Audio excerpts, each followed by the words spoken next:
Hello everyone. जैसा कि आप सबको पता है कि एसएससी जीडी की वैकेंसी आ चुकी है और बहुत सारे लोग परेशान हैं कि स्टैटिक जीके या फिर जो जीके है आपकी वो कहाँ से कवर की जाए। तो मैंने यहाँ पे स्टैटिक जीके के कुछ इंपॉर्टेंट टॉपिक्स को लिख दिया है, जिसको अगर आप कवर कर लो तो आप जीके में बहुत अच्छा स्कोर कर ले जाओगे।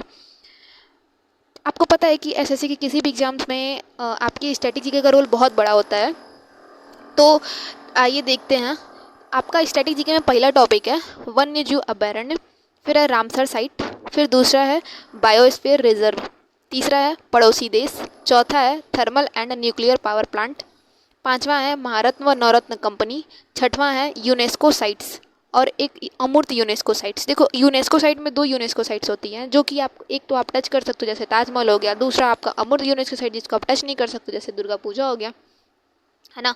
फिर है आपका बुक ऑथर। तो देखो, बुक ऑथर में दो प्रकार की आपके आ जाएंगे।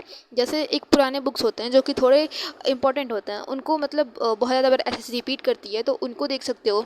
फिर एक आप करंट की बुक भी लर्न करते हैं जो अभी हाल फिलहाल में बुक वगैरह पब्लिश होती है, उस उनके ऑथर को भी देख ले जाना।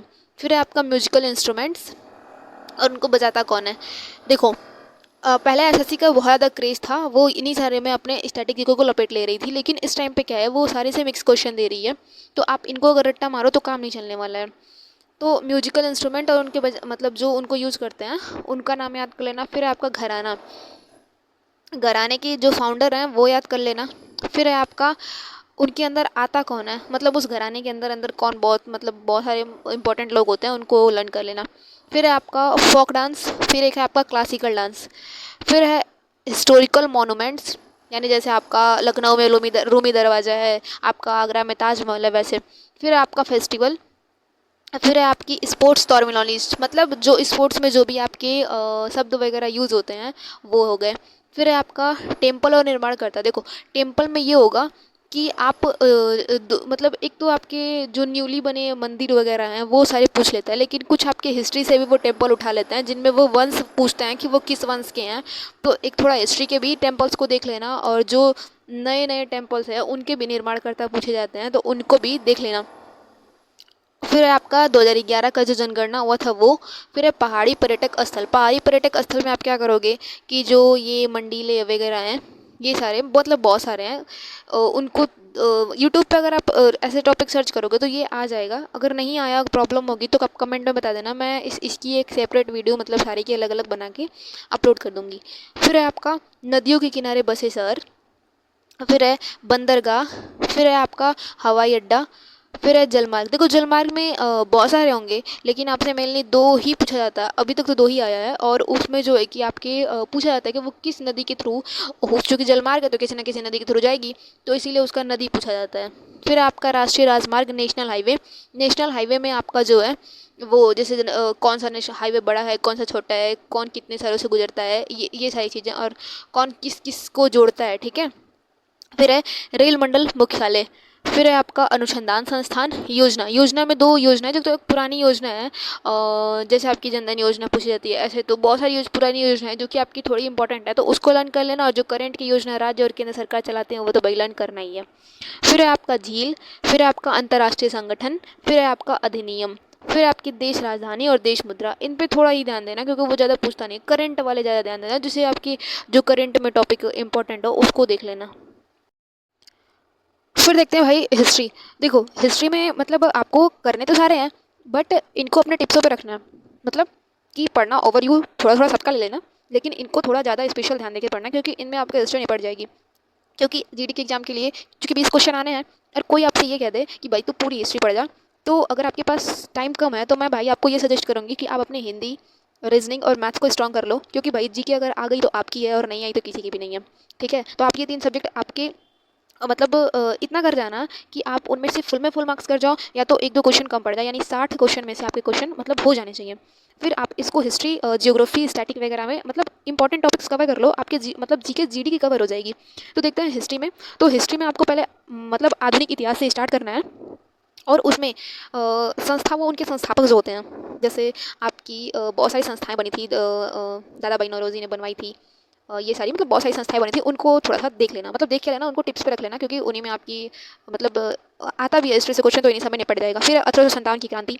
1857 की क्रांति में क्या करोगे अब आप? क्रांति जैसे मंगल पांडे से शुरू हुई, फिर खत्म कहाँ पे हुई, कहाँ कहाँ से इनको कौन कौन कंट्रोल कर रहा था, वो याद कर लेना। फिर एक कांग्रेस अधिवेशन। कांग्रेस अधिवेशन में क्या होगा, कांग्रेस अधिवेशन कहाँ कहाँ हुआ था, और इसकी किसी किसी अधिवेशन में कुछ मेन मेन फंक्शंस हुए थे, तो उनको याद कर लेना। फिर एक गांधी युग। गांधी युग मतलब पूरा रटे जाना कि गांधी युग में अहमदाबाद मिल मजदूर कब हुआ था, फिर आपका चंपारण वाला कब हुआ था, ये सारे गांधी जी को स्टार्टिंग से याद करोगे, ये हो जाएगा। फिर आपका गवर्नर जनरल। ठीक। फिर अब मैं ये बता दूं कि इनको आपको कवर कहाँ से करना है। भाई देखो, मैं किसी चैनल का प्रमोशन वगैरह नहीं कर रही, मैंने जहाँ से पढ़ रखा है मैं वही बता रही हूँ। एक स्टडी वाइंस ऑफिशियल करके एक चैनल है, वहाँ पे शॉर्ट वीडियो पड़ी है। अगर आपने हिस्ट्री पढ़ रखी है पहले से, तो इस चैनल पे जाना, और वहाँ पे 1885 से 1947 तक की पूरी घटना एक सीक्वेंस वाइज भाई ने बता रखी है, तो वहाँ से इसको कवर कर ले जाना। ठीक है। फिर आते हैं आपके दूसरा है मध्यकालीन इतिहास। मध्यकालीन इतिहास में आप दिल्ली सल्तनत देख लेना।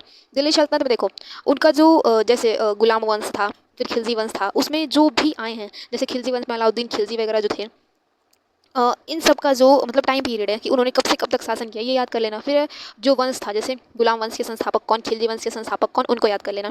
फिर है मुगल सल्तनत। मुगल सल्तनत में क्या करना कि वही अकबर कब से कब तक, और इनका जो सीक्वेंस है वो याद कर ले जाना। और फिर इनमें एक मेन आपको पूछा जाता है कि उनके मकबरे, है ना, वो चूँकि मुसलमानों वाला सल्तनत था तो उनके मकबरे बनते थे, तो इनके मकबरे याद कर लेना। ठीक है। और वंश संस्थापक इनमें भी देख लेना। फिर आपका भारत पर फर्स्ट आक्रमणकारी, यानी कि कौन सा मुस्लिम आक्रमणकारी था, कौन सा अरबी आया था, है ना, कौन सा ईरानी आया था, ये सारे देख लेना। ठीक है। फिर आते हैं प्राचीन इतिहास पे। प्राचीन इतिहास में क्या करना कि सिंधु सभ्यता जो थी, उसमें सिंधु स्थल, है ना, उनको जो नए वो पुराने स्थल, जैसे कुछ नए स्थल भी हैं सिंधु सभ्यता के, उनको तो मतलब याद ही कर लेना भाई, वो तो पूछता है। फिर जो पुराने हैं, कुछ मेन मेन पुराने हैं, उनकी जो खोज हुए थे वो याद कर लेना। और फिर कहाँ से क्या मिला, है ना, कहाँ से क्या मिला, ये याद कर लेना। ठीक है। फिर है आपका वैदिक काल। वैदिक काल में देखो, इसमें जो ये है ना, जैसे कौन से उपनिषद से कौन सा मिला, जैसे आपके मुंडको उपनिषद से सत्यमेव जयते वगैरह उठाया गया, ये सारे। फिर जो वेद हैं उनको पढ़ने वाले को क्या कहा जाता है, ये सारे इंपॉर्टेंट टॉपिक्स है, इसको कवर कर लेना। फिर है बुद्ध व जैन धर्म। तो जैन धर्म में महावीर स्वामी और उनके जो पहले एक ऋषभनाथ है वो, और जैन धर्म में जो आपके जो गुरु हैं उनका जो साइन होता है कि उनका साइन क्या था। फिर बुद्ध धर्म जो है, इनमें आपका अष्टांगिक मार्ग वगैरह जो जो मिला था वो सारे देख लेना। फिर है गुप्त वंश। फिर हर्षवर्धन को पढ़ ले जाना। और त्रिपक्षीय संघर्ष में देखो, त्रिपक्षीय संघर्ष थोड़ा मेन बन जाता है, क्योंकि इसमें बार बार क्वेश्चन कर देते हैं वो लोग कि इस मतलब किसमें कौन सा मतलब इसमें कौन कौन से वंश ने भाग लिया था, ये वाला कौन जीता कौन हारा, किसने किसको लड़ाया, ये सारे। ठीक है। फिर पाल वंश, राष्ट्रकूट वंश, पल्लव वंश, और भी जितने सारे वंश हैं उनके संस्थापक याद कर लेना, राजधानी याद कर लेना, इसमें उतना डीप में जाने की वो नहीं है। पाल वंश में मतलब इन सारे ये सारे जो वंश है, इसमें जो मंदिर वगैरह बने हैं और जो विद्यालय वगैरह बने हैं उस पर थोड़ा सा फोकस कर ले जाना। ठीक है। फिर है आपके समकालीन लेखक, ये थोड़ा मतलब टॉप पे बता दे रही हूँ मैं कि जो समकालीन लेखक हैं उनको याद कर लेना, जैसे अशोक वगैरह कनिष्क के समकालीन थे, तो यहाँ से ये क्वेश्चन बन जाता है। फिर सिख गुरुओं का जो क्रम है वो याद कर लेना। और संगम वंश में मेनली आप कृष्णदेव राय को पढ़ ले जाना, और बाकी जो आपके वंश हैं उनके संस्थापक हैं उनको याद कर ले जाना। ठीक है। फिर देखो, जियोग्राफी की अगर बात करें तो जियोग्राफी में अगर आपको वर्ल्ड जियोग्राफी कवर करनी है तो क्रेजी जी के ट्रिक्स एक चैनल है, उनकी एक प्लेलिस्ट है वर्ल्ड जियोग्राफी की, वहाँ से जाके कवर कर ले जाना। और वहाँ पे ना इसमें सोलर सिस्टम पढ़ ले जाना, क्योंकि क्वेश्चन बनता है सोलर सिस्टम से ज़्यादा। ठीक है। इंडियन जियोग्राफी की अगर बात करें तो आप नदियों की सहायक नदियाँ याद कर लेना, भारतीय कृषि याद कर लेना, है ना, फिर झरना, वन, जलवायु, जलप्रपात, और पड़ोसी देशों से लगे राज्य। ठीक है। इकोनॉमिक्स बहुत ब्रॉड है भाई, तो अगर पढ़ना मतलब स्टार्ट करोगे ना आप लोग तो बहुत ज़्यादा टाइम लग जाएगा इकोनॉमिक्स में, है ना। और लेकिन मैं आपको इतना बता दे रही हूँ कि इतना अगर आप कवर कर ले जा रहे हो तो आपकी जीडी की इकोनॉमिक्स कवर हो जाएगी। जाना टारगेट थी अंकित चैनल पे, इकोनॉमिक्स की सर ने मैराथन करा रखी है, जो कि उन्होंने यूपी पुलिस के लिए कराई थी। लेकिन ये मतलब यहाँ पे भी मतलब अच्छी खासी चल जाएगी, वहाँ से इकोनॉमिक्स आप कवर कर लेना। फिर है पॉलिटी। तो पॉलिटी में पहला आपका प्रस्तावना, पिछले कुछ टाइम से प्रस्तावना से ऐसा बहुत ज़्यादा क्वेश्चन पूछ रही है, इसमें जो भी शब्द हैं उनके अर्थ क्या होते हैं, इसमें भारत को कौन कौन सा मतलब प्रस्तावना पूरे अच्छे तरीके से गोड़ के पीछे जाना। फिर है संविधान संशोधन। संविधान में जो भाग हैं उनकी जो अनुसूचियाँ हैं, उनके जो अनुच्छेद हैं। ठीक है। अच्छा, फिर राष्ट्रपति को पढ़ लेना। फिर राष्ट्रपति में देखो, राष्ट्रपति में उनके द्वारा जो की जाने वाली नियुक्तियाँ हैं, राष्ट्रपति जो नियुक्ति करते हैं वो, और फिर राष्ट्रपतियों का जो क्रम होता है वो। अच्छा, फिर यहाँ पे जो मैंने बताया अनुच्छेद में, तो अनुच्छेद में आप क्या करना कि जो एक जैसे जो नौवीं है ना, नौवां उन अनुच्छेद, उसमें 6 प्रकार के आपके मतलब अलग अलग ABCD करके जैसे दिए हुए हैं, उन 6 को देख लेना। और जो आपके मौलिक कर्तव्य हैं उनमें आपके 11 सीक्वेंस वाइज जो दे रखे हैं ABCD ऐसे करके, उनको देख लेना, क्योंकि वहाँ से भी कभी कभी डीपली क्वेश्चन आ जाता है अगर अनुच्छेद से पूछे तो। फिर आपकी राज्यपाल, संसद, विधानसभा, लोकसभा, राज्यसभा, विधान परिषद, इनमें ना इनके कार्यकाल क्या होते हैं और इनकी नियुक्ति के लिए एज कितनी होनी चाहिए, इतना पॉलिटी में देख लेना। यहाँ से मतलब पॉलिटी बहुत ज़्यादा कवर हो जाएगी। लेकिन अगर आपके पास टाइम है तो पॉलिटी आप पूरा भी पढ़ सकते हो, क्योंकि पॉलिटी से तो क्वेश्चन अच्छे खासे आते हैं। और मतलब और लेकिन अगर आप इतना भी कर ले जाओगे तो पॉलिटी आपकी निपट जाएगी इसमें। ठीक है।